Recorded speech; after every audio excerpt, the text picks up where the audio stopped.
مساء الخير. أنواع السعال مختلفة حسب صوت السعال. النوع الأول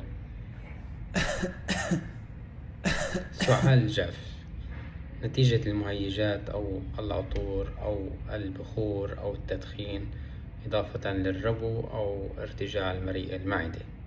طبعا العلاج يكون بالأدوية الموسعة للشعب الهوائية، بخاخات الربو في حال تم التشخيص ربو، وأدوية الحموضة في حال ارتجاع المعدة. النوع الثاني السعال الرطب أو السعال مع بلغم، هو أسبابه الالتهابات سواء الفيروسية أو البكتيريا.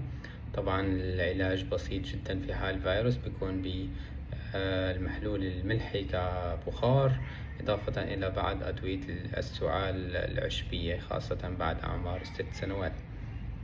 في حال وجود عدوى بكتيرية يحتاج مضاد حيوي. النوع الثالث الشهوق أو السعال الديكي، هو بيصيب الأطفال. الصوت غريب جدا، مخيف للأهل طبعا، سببه عدوى بكتيريا. والعلاج بيكون ببعض أنواع المضادات الحيوية مثل الأزيثرومايسين أو الكلاريترومايسين. طبعا بالفترة الأخيرة حالات السعال الديكي قليلة جدا بسبب التطعيمات اللي بتنعطى للأطفال بالسنوات الأخيرة. النوع الرابع الكروب.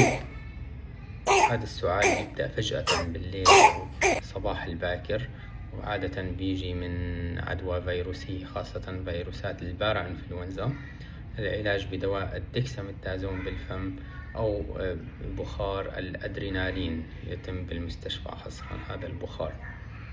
طبعا أدوية السعال ممنوعة عند الأطفال تحت عمر 6 سنوات.